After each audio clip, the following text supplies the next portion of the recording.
Selamat pagi, sahabat Ragam. Bagaimanakah kabar Anda hari ini? Semoga kebahagiaan dan kebaikan senantiasa menyertai Anda dalam memulai hari ya. Seperti biasa, Ragam Indonesia kali ini hadir dengan sajian unik dan khas yang ada di bumi pertiwi. Semoga apa yang Anda saksikan hari ini akan menjadi inspirasi bagi Anda. Informasi hari ini akan berisikan mengenai berbagai kreasi olahan yang lezat serta berbagai kerajinan kreatif yang pastinya akan sayang jika Anda lewatkan. Apa saja informasinya? Mari kita saksikan bersama.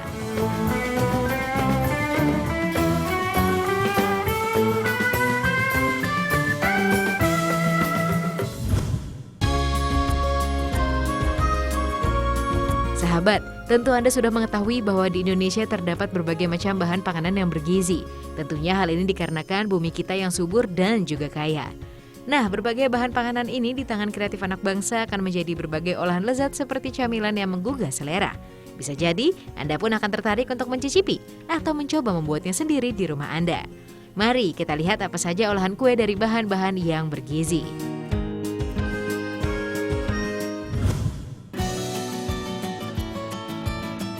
Toples-toples mini ini biasanya dijadikan tempat untuk menyimpan cemilan kecil seperti permen, kue kecil, atau bisa juga untuk bumbu-bumbu masakan. Namun saat ini penganan seperti cake yang dikemas cantik dalam toples sedang ngehits. Seperti penganan berbahan dasar ubi seperti ini. Namanya ubi ungu in the jar. Ini merupakan kreasi yang kreatif dari salah satu warga Kaliurang, Provinsi Yogyakarta. Ubi ungu in the jar merupakan olahan ubi ungu yang dijadikan pasta dan digabung dengan bahan lainnya. Siapkan ubi ungu lalu kupas kulitnya. Ubi ungu digunakan karena memiliki kandungan gizi yang lebih tinggi dibandingkan jenis ubi lainnya. Setelah dikupas bersih, ubi lalu dikukus. Sebelumnya dipotong kecil-kecil agar lekas matang lalu panaskan air untuk mengukusnya. Ubi ungu hanya perlu dikukus selama 30 menit saja. Kalau sudah matang, kemudian haluskan ubinya menggunakan blender.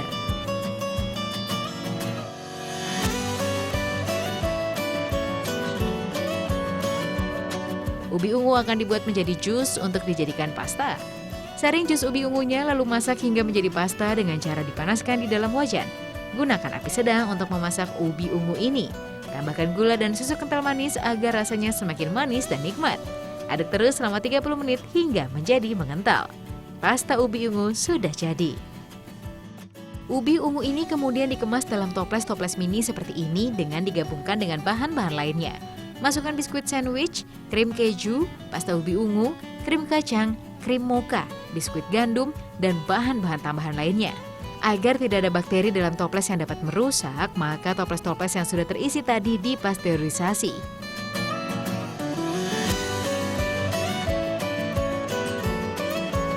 Setelah selesai, toples dihias dengan stiker dan ditutup menggunakan kain kelambu.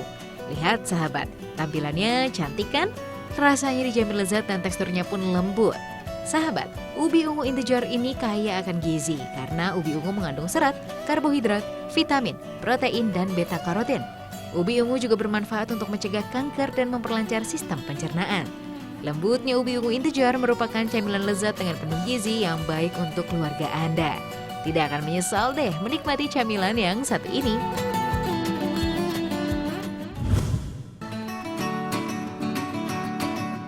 Sahabat, bagi Anda para ibu di rumah mungkin sudah tidak asing dengan bahan makanan yang satu ini. Iya, oncom. Oncom biasanya diolah menjadi lauk teman makan nasi. Namun siapa sangka jika oncom dapat menjadi camilan nikmat? Ya, oncom bisa dijadikan olahan cake. Bahan makanan dari tanah Sunda ini terdiri dari dua macam, yaitu oncom hitam dan oncom merah. Untuk dijadikan cake, maka oncom yang digunakan merupakan oncom hitam. Oncom hitam merupakan hasil dari fermentasi dari kacang tanah dan ampas singkong dari pembuatan tapioka sebagai pemadat. Sebelum menjadi cake, oncom hitam dibuat menjadi tepung terlebih dahulu. Caranya dengan mengukus oncomnya selama 40 menit. Sebelumnya dipotong-potong dulu ya oncomnya.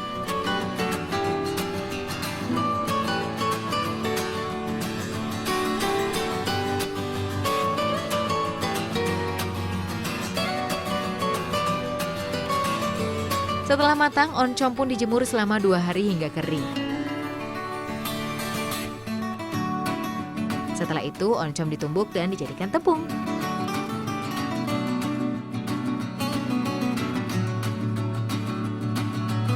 Tepung oncom sudah siap. Sekarang saatnya membuat cake oncom. Siapkan telurnya, masukkan gula dan kocok hingga mengembang. Masukkan tepung oncom dan terigu dengan perbandingan 1:1. Tepung terigu berguna untuk memadatkan dan mengikat adonan secara sempurna. Campurkan juga air dan minyak kelapa. Agar rasanya lebih legit, tambahkan pula parutan coklat putih. Beri pewarna stroberi dan daun pandan agar tampilannya lebih menarik. Saatnya tuangkan adonan ke dalam cetakan lalu kukus selama 40 menit.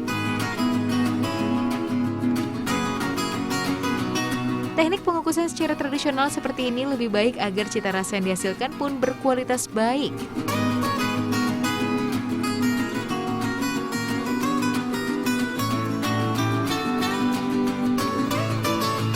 Nah, cake oncom sudah jadi, hangat dan legit rasanya. Camilan ini memang pas untuk dinikmati bersama-sama di pagi hari. Apalagi oncom juga memiliki manfaat, yakni protein, karbohidrat, dan kalsium. Ingin mencoba olahan oncom seperti ini?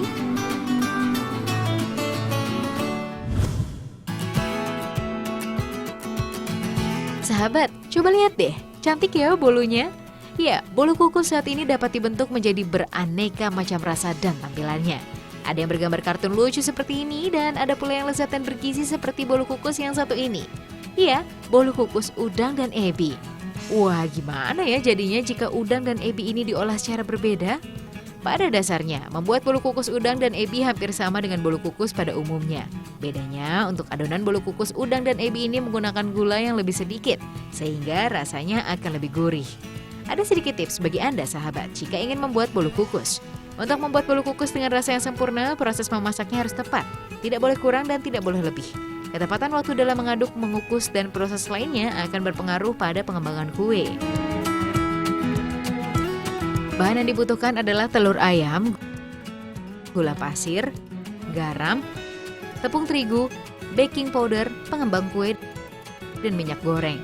Sekarang mari kita membuat bolu kukus udang dan ebi. Masukkan telur, gula pasir, garam, dan penyedap. Kocok dengan kecepatan rendah selama 1 menit saja agar adonan mengembang sempurna. Setelah itu masukkan tepung terigu dan baking powder. Kocok kembali dengan kecepatan rendah selama 1 menit. Tambahkan pula pengembang kuenya dan aduk selama 3 menit. Tambahkan lagi susu dan minyak, aduk kembali selama 5 menit. Setelah adonan jadi, adonan kemudian ditimbang seberat 80 gram. Takaran timbangannya harus pas juga ya sahabat agar bolu dapat mengembang.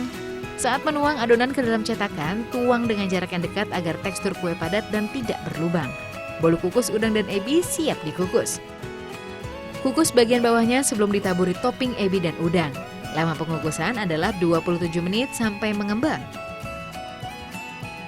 Setelah matang, keluarkan bolu dari kukusan lalu dibanting agar bolu tidak menyusut akibat perbedaan suhu yang drastis.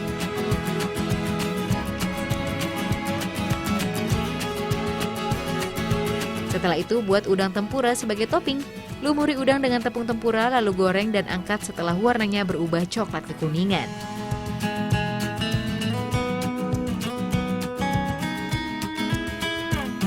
Bolu kukus pun siap diberikan toppingnya. Lumuri bolu dengan mayones dan susu lalu taburi permukaannya dengan ebi. Tambahkan udang tempura dan saus sambal. Sebagai penghias, tambahkan pula tobiko atau telur ikan dan keping jagung. Kue bolu kukus udang dan ebi sangat empuk dan bergizi, sebab udang dan ebi mengandung protein yang bagus untuk diri kita. Kudapan yang bergizi ini sangatlah baik untuk dikonsumsi. Tertarik untuk mencoba?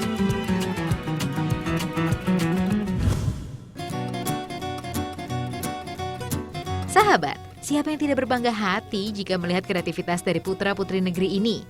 Tidak hanya sekedar mampu membuat berbagai olahan kuliner kreatif, pemuda Indonesia juga terampil membuat kerajinan-kerajinan kreatif lainnya.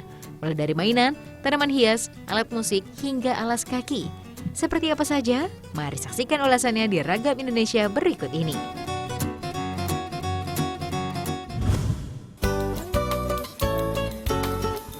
Ingin membuat mainan dengan menghias sendiri karakternya? Mungkin Anda harus mencoba membeli mainan yang satu ini. Namanya Blank Toys. Ini merupakan mainan karakter karya para pemuda kreatif asal kota Surabaya yang dapat kita buat dan hias sendiri sesuka hati kita. Untuk memproduksi sebuah blank toy dibutuhkan beberapa tahap. Tahapan pertama adalah membuat desain produk karakter 3 dimensi di komputer, kemudian dicetak sehingga menjadi master karakter. Master karakter merupakan contoh yang akan dijadikan patokan untuk membuat cetakan blank toys. Tutupi dan tempel master karakter dengan tanah liat. Berikan pula dinding penyangga untuk mengisi master karakter dengan campuran silikon dan katalis agar lebih mengeras. Cetakan sudah jadi, saatnya mengisi cetakan dengan campuran resin dan serbuk talek. Tambahkan pula campuran resin dan katalis. Setelah semuanya tercampur merata, tuangkan ke dalam cetakan. Putar cetakan agar seluruhnya terisi dengan campuran cairan silikon. Jika sudah kering, saatnya cetakan dibuka dan permukaan blank toys dihaluskan. Setelah itu dicat warna putih dengan menggunakan airbrush. Setelah jadi, blank toys pun dikemas dalam kotak kayu kecil dan unik. Untuk membuat satu blank toys dibutuhkan 2 hingga 3 hari. Harga satu buah blank toys senilai Rp195.000. Blank toys dapat Anda warnai dan kreasikan sendiri sesuai dengan imajinasi Anda. Gimana sahabat? Sudah siap berkreasi dengan blank toys ini?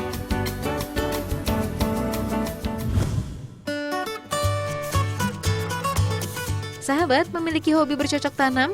Jika ya, ada kreasi unik dari Bandung yang berhubungan dengan tanaman. Namanya kokedama. Ini merupakan media tanam yang terbuat dari bola imut. Karena bentuknya yang bulat, maka media tanaman ini bisa dikreasikan menjadi penghias rumah kita dengan cara memberikan aksesoris tambahan lainnya. Akan tetapi, tanaman yang dapat ditanam dalam kokedama adalah tanaman sukulen, yaitu tanaman yang tumbuh di daerah kering dan tidak dapat tumbuh besar. Nah, seperti apa cara pembuatan kokedama?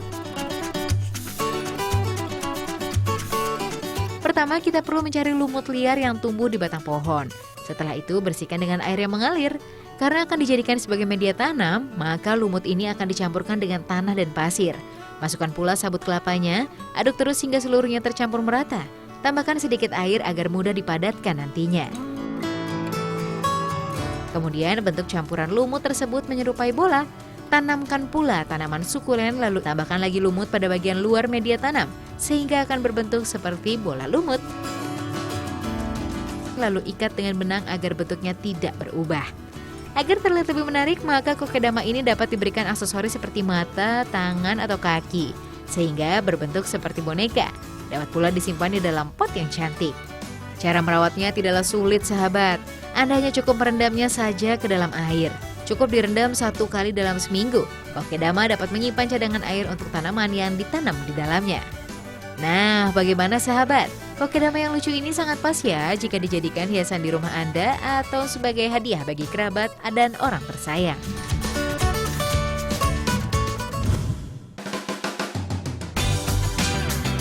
Selain berfungsi menjadi alas kaki, kini sepatu juga merupakan barang fashion.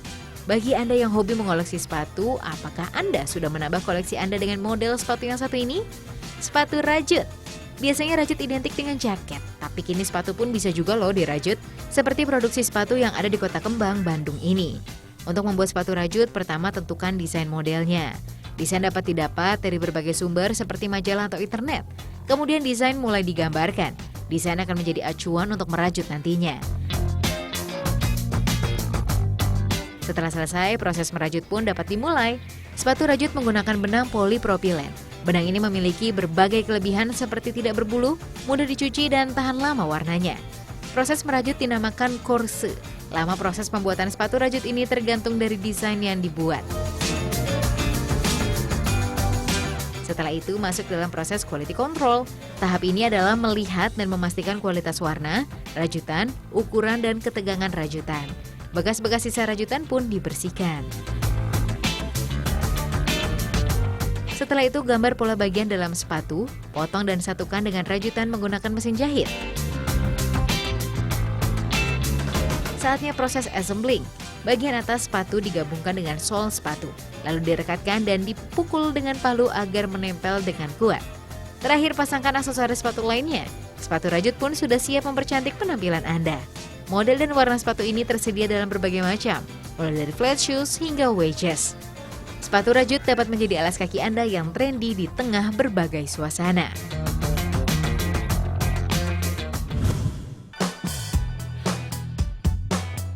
Buah-buahan mengandung banyak vitamin dan serat.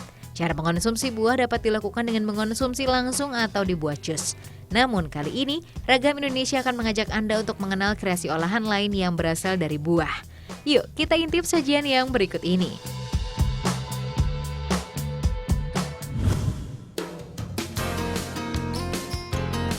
Siapa yang tidak kenal dengan buah yang satu ini? Buah ini dijuluki nangka Belanda yang rasanya manis dan segar. Ya, buah sirsak. Buah sirsak sering dijadikan campuran untuk minuman segar. Namun, buah sirsak dapat juga dijadikan olahan untuk sayuran. Buah sirsak yang digunakan adalah buah yang sudah tua namun belum matang sempurna. Buah sirsak memiliki kandungan gizi seperti karbohidrat, zat besi, fosfor, dan vitamin C yang baik untuk daya tahan tubuh. Saatnya kita lihat bagaimana cara membuat sayur sirsak. Pertama, kupas dan potong buah sirsak, kemudian cuci bersih. Jangan lupa buang biji sirsak yang menempel dengan kulitnya. Biji sirsak mengandung alkaloid yang beracun. Jika sudah dicuci bersih, sirsak direbus untuk melunakkan dagingnya. Sembari menunggu, kita dapat menyiapkan bumbu dan santannya. Santan yang dipakai yang berasal dari perasan pertama ya, sahabat. Bumbu yang digunakan hampir sama dengan bumbu sayur lodeh, yaitu bawang merah, bawang putih, merica, kemiri, tomat, dan cabai merah. Haluskan seluruh bumbunya.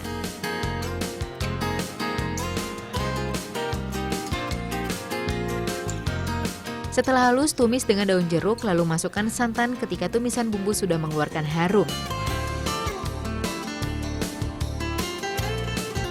Kemudian masukkan daging sirsak yang telah direbus.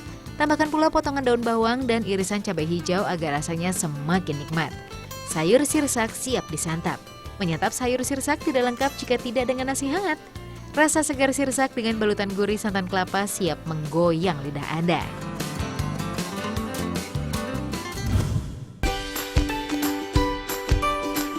Sahabat, pernah mendengar olahan mie yang terbuat dari buah? Di Kabupaten Banyuwangi, Provinsi Jawa Timur, Anda akan mendapati produsen mie berbahan dasar buah naga merah. Untuk membuat mie ini, Anda perlu menghaluskan 4 buah naga merah. Dengan 4 buah ini, Anda dapat memperoleh 900 ml jus sebagai bahan membuat mie.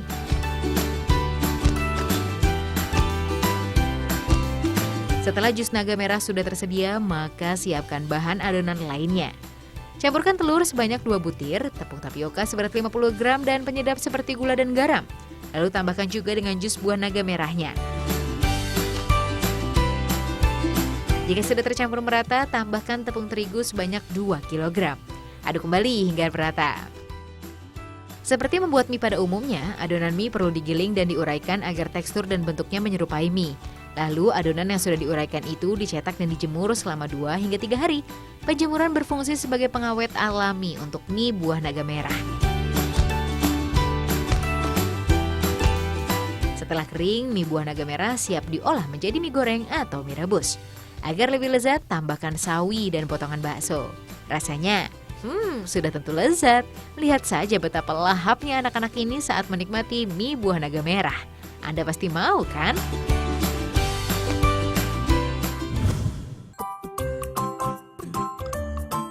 Cantik bukan kue-kue ini? Apakah Anda dapat menebak kue apakah ini? Ya, ini adalah makaron. Makaron yang kita akan buat kali ini ialah makaron dengan topping buah kiwi. Cara membuatnya, siapkan bahan-bahan seperti almond bubuk, icing sugar, putih telur, gula, pewarna makanan, dan buah kiwi. Pertama, kupas dan potong buah kiwi menjadi potongan yang kecil. Setelah itu, bubuk almond dan icing sugar dihancurkan terlebih dahulu agar lebih halus butirannya. Lalu cairkan gula pasir dengan suhu 115 hingga 118 derajat Celcius. Pada saat yang bersamaan, kocok putih telur hingga mengembang. Lama waktu kocokan harus sama dengan mencairnya gula pasir. Inilah rahasianya agar makaron yang dibuat menjadi lebih lezat.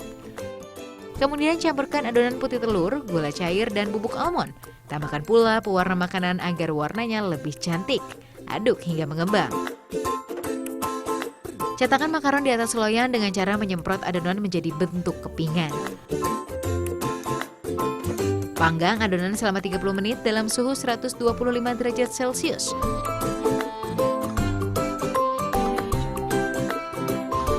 Untuk menghias makaronnya, kita perlu membuat adonan dengan warna yang berbeda. Sekarang saatnya membuat isian makaron. Pertama, kocok buah kiwi dan krim keju hingga halus.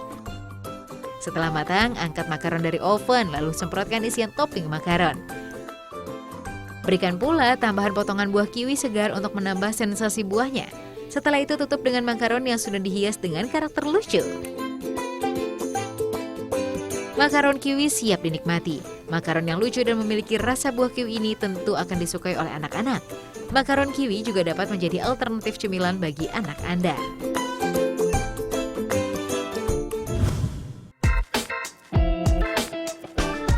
Sahabat, stroberi merupakan buah yang kaya akan vitamin C dan memiliki rasa yang segar. Buah merah mungil ini selain enak dimakan segar, dapat pula dijadikan kerupuk nan renyah. Cara membuatnya, pertama cuci bersih stroberinya lalu buang daun stroberinya.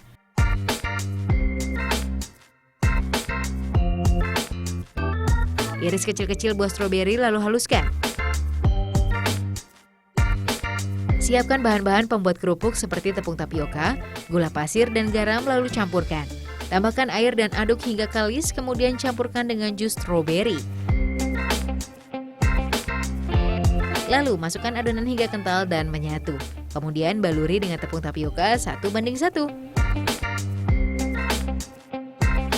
Bentuk adonan secara memanjang, kemudian adonan direbus.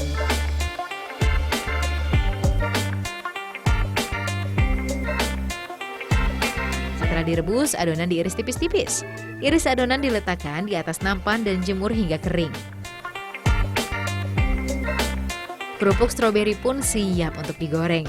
Selain memiliki kandungan vitamin C, stroberi juga berkhasiat untuk mencegah anemia dan menghaluskan kulit. Kerupuk stroberi dapat menjadi cemilan yang sehat loh, sahabat.